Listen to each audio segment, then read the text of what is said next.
Les femmes entrepreneurs et propriétaires de marques ont récemment été formées à Abidjan. Cette initiative de l'ONG Actives vient intensifier ses actions dans la promotion de l'autonomisation des femmes. Le Premier ministre Patrick Achi a procédé au lancement d'un projet d'assainissement et de résilience. 155 milliards de francs CFA y sont affectés pour, entre autres, réduire la vulnérabilité aux inondations. Et dans ce grand journal de la semaine, nous recevrons la ministre Euphrasie Kwasi Yao, l'une des icônes ivoiriennes de la lutte pour l'amélioration des conditions de vie des femmes africaines. Voilà pour les titres, les détails c'est dans un instant. Bienvenue à toutes et à tous, vous faites bien de nous choisir pour vous informer. Nourrir une idée, créer une marque pour son entreprise, c'est bien, mais s'attribuer tous les droits et bien sûr se faire accompagner, c'est nécessaire pour éviter tout malentendu. C'est dans ce contexte que les femmes entrepreneurs propriétaires de marques, pour la plupart, ont été informées sur la demande auprès de l'Organisation africaine de la propriété intellectuelle. C'est une initiative de l'ONG Actives qui vient intensifier ses actions pour la promotion de l'autonomisation de la femme. Les détails avec Zénab Dosso et Tima Traoré. Ils sont nombreux, les entrepreneurs, à voir leur marque contrefaite sur le marché en Côte d'Ivoire et ailleurs. Pour que le produit ou le service puisse s'implanter durablement sur le marché, il faut valoriser et sécuriser la marque. Une protection engagée dès l'instant où la marque, le nom et le logo du service ou du produit sont présentés à l'Organisation africaine de propriété intellectuelle, en abrégé OAPI. Les femmes de l'association Active, propriétaires de marques, venues s'informer sur la propriété intellectuelle, ont tout compris grâce à l'expertise des panélistes. Lorsque vous venez vers nous pour demander un titre de propriété, nous, comme je l'ai dit, nous étudions votre dossier, nous voyons si cela est pertinent, votre demande est pertinente, on vous délivre le titre de propriété. Je pense que c'est important et j'en appelle à tout un chacun. Une bonne protection nous évite des litiges interminables. Donc j'encourage les uns et les autres à aller vers la protection, mais la bonne protection, qui part nécessairement par le bon choix du signe qui va servir donc de marque. Ça m'ouvre les yeux sur les perspectives et même sur l'importance de la marque, mais même en termes de marketing, il y a un gros avantage à protéger sa marque. Donc voilà, on se retrouve avec deux raisons fortes de vouloir se protéger. La journée d'information générale pour le dépôt d'une demande auprès de l'OAPI, Organisation africaine de propriété intellectuelle, est une initiative de l'association Active. Elle s'inscrit dans le cadre de ses actions en faveur du leadership féminin, mais également du 8 mars, considéré comme le mois du rappel des droits de la femme. Osons exprimer nos droits, osons apprendre nos droits. Donc c'est à ce titre-là que nous, en tant qu'entrepreneurs et en tant que leaders, nous avons initié donc avec l'OAPI pour que les femmes qui sont les femmes de notre organisation, mais qui sont toutes les femmes entrepreneurs, qui entreprennent donc dans la création et dans l'innovation, pour informer ces femmes-là sur les démarches et les possibilités qu'elles ont pour protéger leur œuvre. On a parlé de propriété intellectuelle, on a parlé de comment protéger nos inventions, nos créations, nos événements. Trop souvent, les femmes parlent beaucoup, livrent tout, par amitié, par conviction. Aujourd'hui, ils nous ont appris qu'il ne s'agit pas de tout livrer. Avant de livrer, il faut protéger. Et nous connaissons aujourd'hui les procédures, les méthodes. L'association Active est une organisation qui existe depuis 7 ans, œuvrant pour la promotion du leadership féminin en Côte d'Ivoire. Dans son programme d'activité, les enfants ne sont pas oubliés, car selon la présidente, un avenir durable passe par l'éducation et la formation des enfants et des femmes. Ouvrons une page formation dans ce journal. L'université Félix Houphouët-Boigny d'Abidjan et le COSIM, entendez, Conseil supérieur des imams et des affaires islamiques de Côte d'Ivoire, ont procédé à une signature de convention. Elle vise à permettre la formation et l'insertion des diplômés ivoiriens arabophones dans le tissu socio-économique du pays. Le compte rendu de Mireille Abalé et Augustin Kra.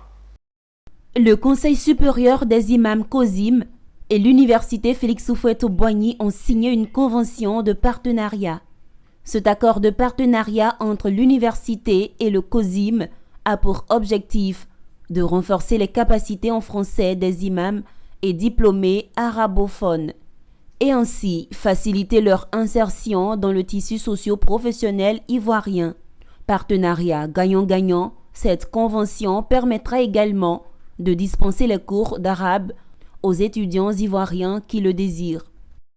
Le renforcement des capacités dans tous les domaines, des imams dans tous les domaines, des sciences humaines, de culture de la paix, l'université peut nous apporter beaucoup. Et c'est pourquoi nous avons souhaité que nos frères, les diplomates des pays arabes, soient présents pour qu'ils puissent voir que la signature de cette convention nous ouvre des perspectives de coopération heureuse. Que Dieu vous bénisse. Le professeur Balosier, président de l'Université Félix Houphouët-Boigny, s'est dit ravi de ce partenariat et a promis mettre tout en œuvre pour la réussite de cette collaboration socio-éducative. L'Université Félix Houphouët-Boigny couvre pratiquement tous les champs disciplinaires. Et donc on peut aussi aider à renforcer les capacités dans d'autres disciplines autres que le français. Donc vraiment c'est un accord cadre gagnant, qui sera gagnant-gagnant pour nous. Le représentant du ministre de l'Enseignement supérieur et de la Recherche scientifique, El Hadj Siandou Cissé, a encouragé et soutenu l'initiative qui, selon lui, correspond à la vision du ministre de l'Enseignement supérieur et de la Recherche scientifique d'ouvrir ces structures à toutes les communautés. Les présidents de conseils d'administration et les propriétaires d'entreprises sont appelés à jouer un rôle plus qu'important dans la création de valeur. Afin de leur permettre de mieux appréhender ce rôle clé qui leur est dévolu, MDE Business School a renforcé leurs capacités. Une semaine après, ils ont reçu leur attestation. Retour sur les temps forts de la cérémonie de clôture de ce renforcement de capacités. Commentaire. C'est la fin d'une rencontre d'une semaine bien garnie entre les présidents de conseils d'administration et propriétaires d'entreprises avec d'éminents professeurs. Pendant une semaine, le menu a été essentiellement stratégie, performance opérationnelle, digitalisation, résilience et gestion optimale du capital humain. Ce menu, offert sous forme d'études de cas pratiques et d'expériences avérées, avait pour but de permettre à ces patrons d'avoir un impact positif et important sur l'efficacité et la performance de leurs entreprises. Une mission accomplie par l'équipe de Martin Frigola, directeur général de MDE Business School. Il ne s'agit pas simplement d'un programme de formation, il s'agit tout d'un programme aussi de formation et de recherche pour étudier quelles sont les réalités des entreprises en Côte d'Ivoire et en Afrique et pouvoir fournir une formation qui soit vraiment adaptée. Tout ce qui concerne le conseil d'administration est très important pour donner une stabilité aux entreprises. La composition de l'actionnariat, la vision stratégique, la surveillance de l'opérationnel, arriver à temps, l'innovation, sont tant de sujets que le conseil d'administration doit savoir. Les formateurs aussi satisfaits de la qualité des échanges, mais surtout des auditeurs en face. J'ai eu trois jours très intenses d'études, de cas, de livres, de conférences, etc. Et je vais seulement féliciter l'MD pour l'organisation de ces programmes. Les auditeurs, quant à eux, comptent répercuter ces expériences et partagent de savoir sur la vie de leurs entreprises respectives. Mais écoutez, ça a été une formation enrichissante, très instructive et ça a été aussi surtout, on va dire, un moment de remise en question justement de nos pratiques, des pratiques quotidiennes que nous adoptons au sein de nos entreprises. Et au sorti, on va dire, de cette formation, il est clair elle va me permettre, on va dire, de voir différemment les choses. Un panel de haut niveau avec un parterre de chefs d'entreprise a permis de boucler en beauté la cérémonie de clôture de cette formation. Dans le cadre du projet d'assainissement et de résilience urbaine, le Premier ministre ivoirien Patrick Hachi a procédé au lancement officiel des travaux de construction des ouvrages de drainage des eaux pluviales dans la commune d'Abobo. Ce projet, doté d'une enveloppe de 155 milliards de francs CFA, est logé au sein du ministère de l'Assainissement et de la Salubrité. Il vise à réduire la vulnérabilité aux inondations et améliorer la gestion des déchets solides. Konena Norgo et Ismaël Doza. 18 juin 2020, glissement de terrain à Abobo à Niama faisant 17 morts. Ou encore, les inondations récurrentes avec son lot de dégâts dans les différentes communes d'Abidjan. Elles sont nombreuses, ces images peu glorieuses de la capitale ivoirienne en temps de pluie. Afin d'apporter une réponse efficiente à ces inondations, le gouvernement ivoirien, avec l'appui financier de la Banque mondiale, a initié le projet d'assainissement et de résilience urbaine PARU. Doté d'une enveloppe de 155 milliards de francs CFA et logé au ministère de l'Assainissement et de la Salubrité, ce projet d'une durée de 6 ans va permettre de lutter contre la vulnérabilité aux inondations dans les zones urbaines et améliorer la gestion des déchets solides. C'est tout le sens du lancement ce jour des travaux de construction des ouvrages de drainage des eaux pluviales dans la commune d'Abobo. Les travaux à réaliser dans le cadre du PARU nécessitent le déguerpissement des populations des sites concernés. Occasion pour le ministre Bouaké Fofana d'inviter les habitants à partir de ces sites.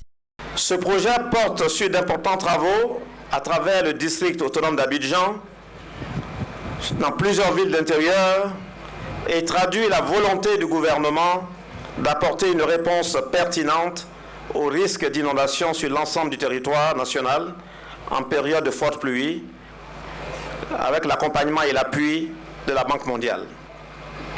Le projet d'assainissement et de résilience urbaine vient donc renforcer l'action du gouvernement pour atténuer les risques d'inondation. Pour cela, nous devons casser des œufs, malheureusement, en déplaçant des personnes.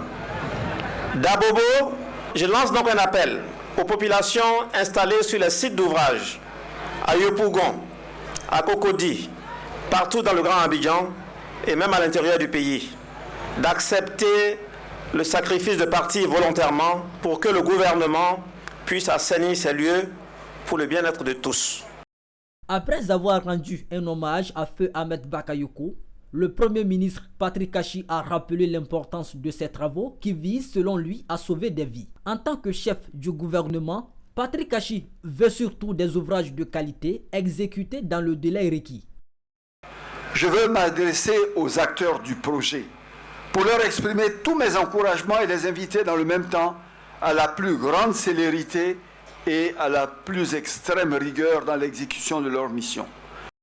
Le projet d'assainissement et de résilience urbaine PARU comprend 4 composantes dont la réalisation et l'amélioration des infrastructures et services de gestion des déchets solides. Ce projet concerne l'ensemble du district autonome d'Abidjan et plusieurs villes de l'intérieur du pays. Comme je vous l'annonçais en titre, il est l'heure maintenant pour recevoir l'invité de la rédaction.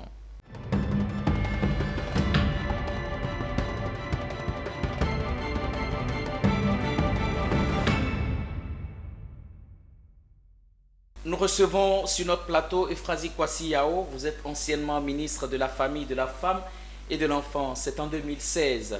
Vous êtes aujourd'hui la seule femme ivoirienne titulaire de la chaire UNESCO aux femmes et pouvoir de décision. Et vous venez d'ajouter une corde à votre arc avec la sortie de votre livre, une autobiographie intitulée « Le secret d'une aventure », celle qu'on n'attendait pas au sommet.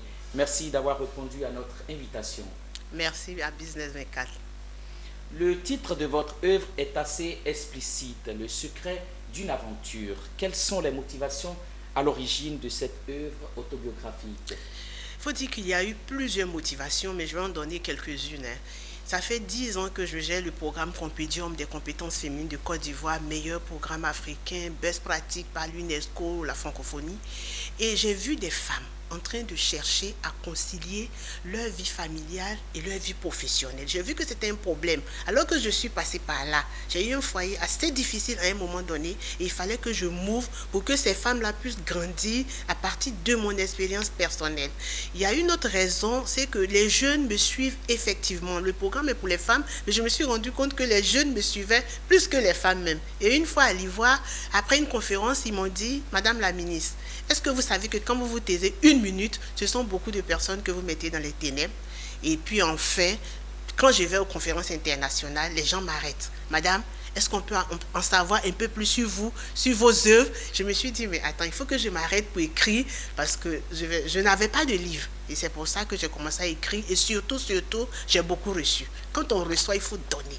J'ai beaucoup reçu de la vie. J'ai beaucoup reçu de mes compatriotes. J'ai beaucoup reçu de ma famille et de Dieu. Il fallait que je donne. 3 raisons principales. Tout au long des 211 pages, vous avez partagé votre expérience, mais aussi le secret de votre réussite. Quel secret avez-vous à révéler à la génération montante? Peut-être que c'est un secret. Bon, chacun découvrira son secret dans le livre, mais je vous assure que tous ceux qui l'ont lu, chacun a découvert 1 ou 2 secrets. Mais moi, je vais en citer quelques-uns pour moi-même. Moi, c'est d'abord ce qu'on fait au Compédium, on appelle nos valeurs, amour, solidarité, audace. C'est vrai que ce n'est pas commun. L'amour de qui? L'amour de Dieu. Ça, souvent, on n'en parle pas. Mais c'est ce qui m'a fait réussir. Il faut que j'en parle aux jeunes. Ensuite, l'amour du prochain. Vous voyez, on ne peut pas réussir seul. L'amour du prochain, au Compédium, on parle de solidarité. Il faut aider et puis on fait l'audace. C'est-à-dire, il faut pouvoir sauter à un moment donné, quelles que soient tes circonstances. Donc, c'est vraiment cette foi en Dieu, en l'homme, en mon prochain. Et voilà. C'est pour ça que je ne m'attendais pas au sommet, parce que ce n'est pas des valeurs qu'on partage quotidiennement. Mais voilà, ça m'a amené au sommet. Madame le ministre, à la page 129 de votre livre, vous écrivez ceci, et je vous en donne lecture. J'ai toujours travaillé par conviction prioritairement et non pour l'argent. Ce choix me donnait la possibilité de travailler dans le domaine qui me passionnait au plus haut point, le genre. Oui. Que voulez-vous dire? Que l'argent n'est pas important dans une aventure professionnelle? Non, simplement, je veux dire que on peut commencer par autre chose et arriver à avoir de l'argent. Vous voyez, quand je vous ai dit au départ, mes valeurs, c'est clair, mais je ne vais pas me dérober. C'est l'amour. Donc, l'amour du prochain, ce n'est pas l'argent. Vous voyez, non? Donc, ce sont des choses que j'ai développées pour pouvoir avoir... Je ne dis pas que j'ai de l'argent, mais je ne suis pas pauvre non plus. Hein. Je suis coordinatrice du Compédium, conseil spécial du président, ancienne ministre, titulaire de chaire, expert. Et ce sont ces valeurs-là que j'ai développées. Et ça me ferait mal de ne pas apprendre aux autres. Donc, ce n'est pas ça l'approche, Jean, c'est une approche qui veut réduire, corriger les inégalités sociales, économiques, politiques entre les hommes et les femmes. C'est une approche de justice sociale. C'est une approche de paix. Vous voyez comment je suis partie avec, et c'est une approche qui veut qu'on aime son prochain, qu'on soit solidaire, qu'on puisse tirer celui qui est derrière. Donc c'est avec ça que je suis partie et je suis là aujourd'hui. C'était pas évident. Comment se porte maintenant le Compédium des femmes? Le Compédium se porte très bien. Comme je vous ai dit tout à l'heure, on a 10 ans cette année, on va célébrer, on va relever les défis. On a été meilleur programme africain, meilleur programme au niveau mondial par la francophonie, meilleur programme par l'UNESCO. Ça veut dire qu'on a développé des stratégies qui n'existent nulle part ailleurs. Et donc tout ça, ce sont des victoires, ce sont des sommets. C'est un euphémisme de dire qu'en Côte d'Ivoire, vous êtes une icône de la promotion du genre. Quel regard jetez-vous sur les acquis dans votre pays et que reste-t-il surtout à faire? Je pense qu'aujourd'hui en Côte d'Ivoire, il y a un grand mouvement qui est en train de se faire par rapport à la promotion du genre. Vous avez dû remarquer des jeunes dames qui deviennent de grands leaders d'entreprise, des jeunes femmes qui au niveau politique s'expriment, vous voyez. Donc il y a un grand mouvement qui se fait et c'est comme ça qu'on peut arriver vraiment là où on veut. Et on a toutes les lois, la Côte d'Ivoire a ratifié toutes les lois et il faut que ces lois-là soient pratiquées. C'est ce qu'on essaie de faire avec ce grand mouvement qu'est le Compédium et bien sûr les autres programmes comme le Fonds d'appui aux femmes de Côte d'Ivoire développé par la Première Dame. Je pense que le genre avance très bien, surtout qu'on avance avec des stratégies. Vous voyez, il y a des pays qui sont devant nous, hein, mais ces pays, généralement, ce sont des gens qu'on nomme, on dit, bon, on a 40% de femmes ici, mais dans le temps, comme le dirait quelqu'un, pour aller en guerre, il faut des stratégies. Ah ouais. Donc, pour pouvoir aller jusqu'au bout, en tout cas, ce qu'on est en train de faire et que le monde entier reconnaît, si on continue comme ça, il n'y a pas de raison que nos chiffres n'augmentent pas et que la Côte d'Ivoire ne soit pas en paix, parce que le genre, c'est d'abord la paix. Hein. Voilà. Merci, Madame le ministre. Nous espérons avoir plusieurs autres Euphrasie Kwasi Yao en Côte d'Ivoire afin d'accélérer le combat de l'autonomisation de la femme.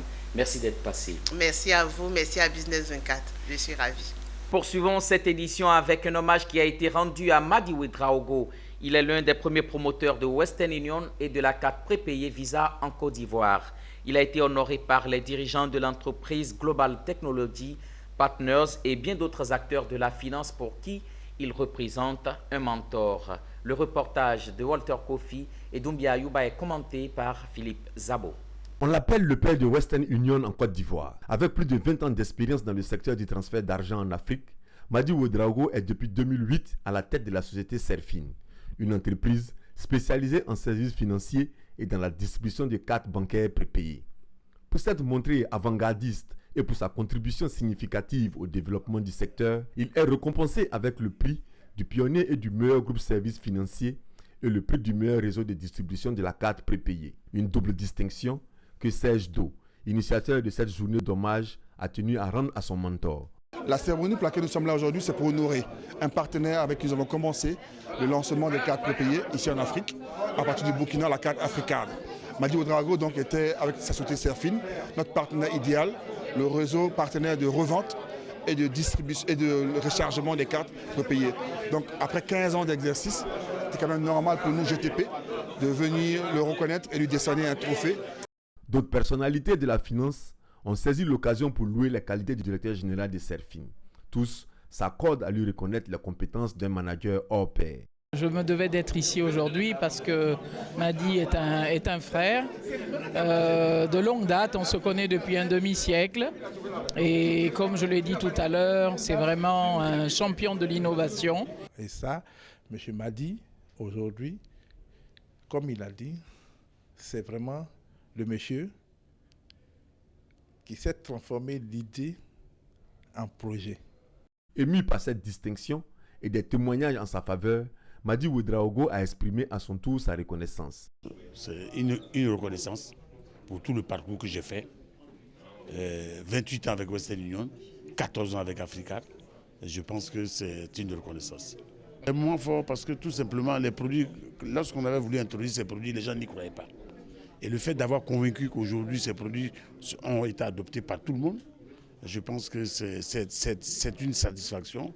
Aujourd'hui, président des sociétés de transfert d'argent et de change, ASTAC, Madi Ouedraogo porte de nombreux projets susceptibles de constituer de véritables débouchés professionnels pour la jeunesse. Quant au groupe Serfine, ils envisagent la sortie d'une première carte virtuelle dans le mois d'avril 2022. Intéressons-nous à présent au secteur de l'énergie. Le ministre des Mines, du Pétrole et des Énergies, Thomas Camara, a officiellement mis en service des mini-centrales solaires hybrides installées dans les localités de Broukro et de Dibikro dans le département de Tiasalé. Une action inscrite dans la politique du gouvernement qui veut électrifier tous les gros villages et gros campements à travers le projet d'électrification d'ici fin 2024. Les villages de Broukro et d'Ibikro dans le département de Tiasalé renaissent avec la lumière. La mise sous tension s'est faite récemment dans une ambiance de fête par le ministre des Mines, du Pétrole et de l'Énergie, Thomas Camara. C'était en présence des autorités administratives, la chefferie des délégations de l'Union européenne et la commission de l'UEMOA qui a accompagné la Côte d'Ivoire, aussi bien dans sa volonté de produire de l'électricité pour son développement durable, mais aussi pour en fournir dans la sous-région. Ce programme consiste à promouvoir l'utilisation des énergies renouvelables et l'efficacité énergétique dans l'espace UEMOA, notamment par la construction de mini-centrales solaires, la vulgarisation des lampadaires solaires, la diffusion des lampes à basse consommation. L'Union européenne est un partenaire depuis de nombreuses années du secteur de l'énergie de la Côte d'Ivoire et l'accompagne dans le développement et le financement des projets dans les domaines des énergies renouvelables. À cette occasion, le ministre des Mines, du Pétrole et de l'Énergie, Thomas Camara, a indiqué que les mini-centrales permettront non seulement d'améliorer l'accès massif à l'électricité en Côte d'Ivoire, mais aussi freineront l'exode rural. Les mini-réseaux solaires apparaissent donc comme une voie d'accélération de l'accès à l'énergie pour cette importante frange de la population en zone rurale. Ainsi, à travers cette technologie de mini-réseaux photovoltaïques solaires comme moyen d'électrification de nos villages et campements, nous assurons l'amélioration de l'accès à l'électricité en Côte d'Ivoire et traduisons en réalité la promesse du président de la République.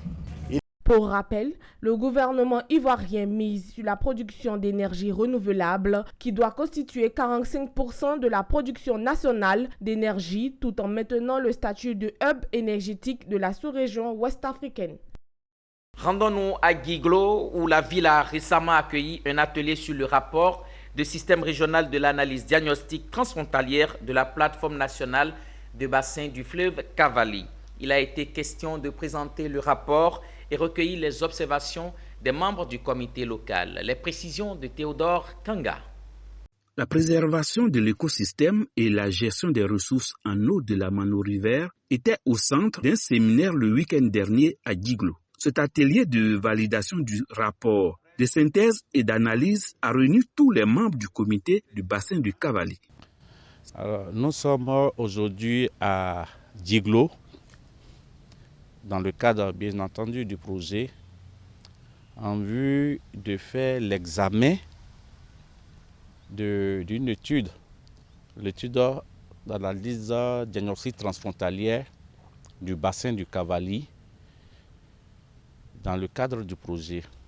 Et après que les membres du comité aient fait leur examen, le document sera porté à une autre échelle qui est l'échelle transfrontalière pour être examiné. Ce séminaire a permis aux membres du comité transfrontalier installé à Guiglo en 2020 de porter un regard critique sur les problèmes relevés par l'expert consultant et surtout faire des propositions.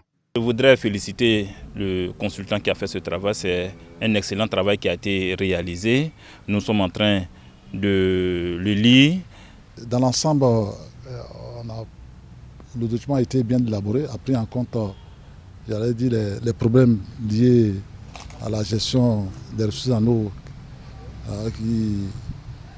qu'on en partage les trois pays que j'ai cités, à savoir le Libéria, la Guinée et la Côte d'Ivoire, pour ce qui concerne les bassins du Cavali et du Nion.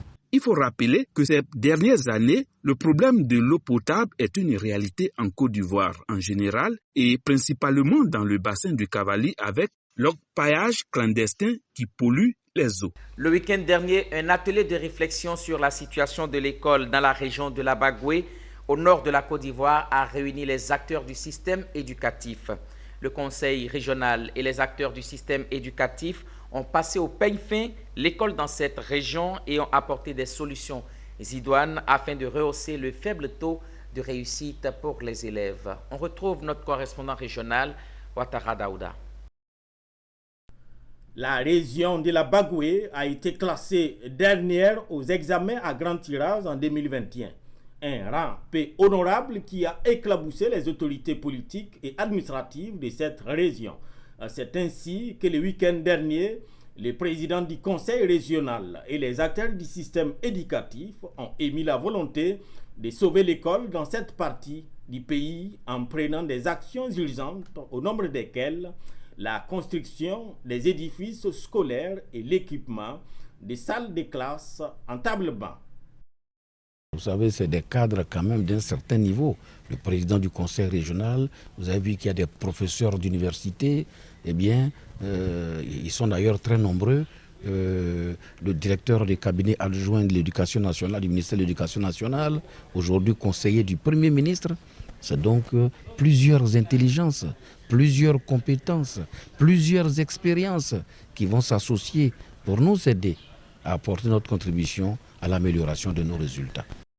Par ailleurs, il a mis sur pied un comité composé d'experts qui a pour mission principale de s'appuyer sur les états généraux de l'éducation nationale et sur les contrats d'objectifs permanence de la DRENA pour faire le diagnostic de la situation, puis identifier des pistes de solutions afin de relever le niveau des élèves.